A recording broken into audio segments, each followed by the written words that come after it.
Canmore is an anagram of Cameron. So Cameron was our 24-year-old veterinary surgeon's son who took his life in October 2019. And also this sense with Canmore that we can do more. So Cameron was a young veterinary surgeon. He'd wanted to be a vet for his entire life, growing up in a small holding near Stirling. And it was always large animals that he wanted to have. So we had all varieties of poultry, chicken, sheep, pigs, and dogs as well. And Cameron just grew up with this innate desire to be a large animal vet. And so he graduated in 2018, the year before he died.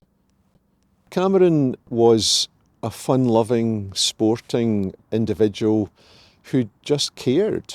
I often think that he carried more than his fair share of burdens in caring for people and for clients and for animals. He was a hugely empathic person, and he was much loved and someone that you would have wanted to be around. He was someone who lit up a room. I don't think anyone who hasn't experienced suicide loss can even remotely imagine what it feels like to have two police officers arrive at your doorstep and tell you that your offspring is dead, your son is dead, and that he's died by suicide.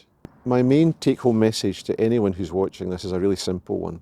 And that is, if you're looking on and seeing a loved one, an employee, a friend, a colleague, that you think they're just not themselves, that they're struggling a bit, and you're wondering what's going on, would you please, in a quiet moment of empathy and sharing, ask this question: are you thinking about taking your life?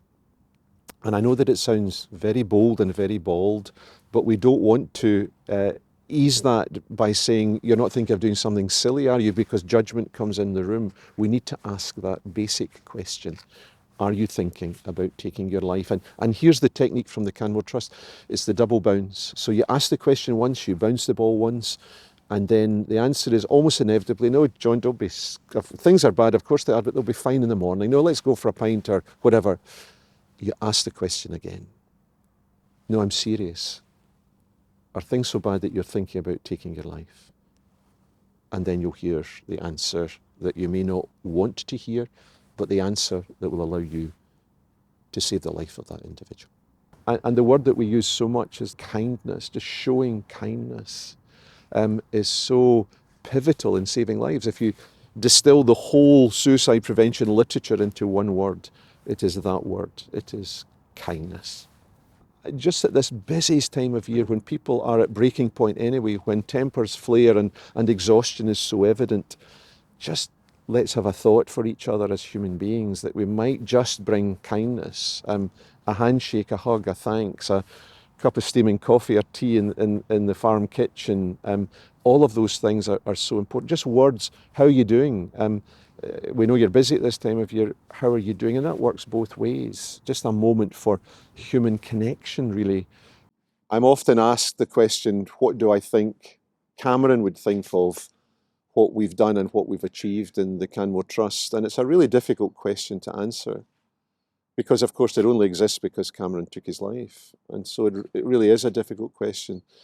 But I think Cameron would give me the big hug that he was so freely giving to others and myself, and say, Dad, Mum, you've done an amazing job.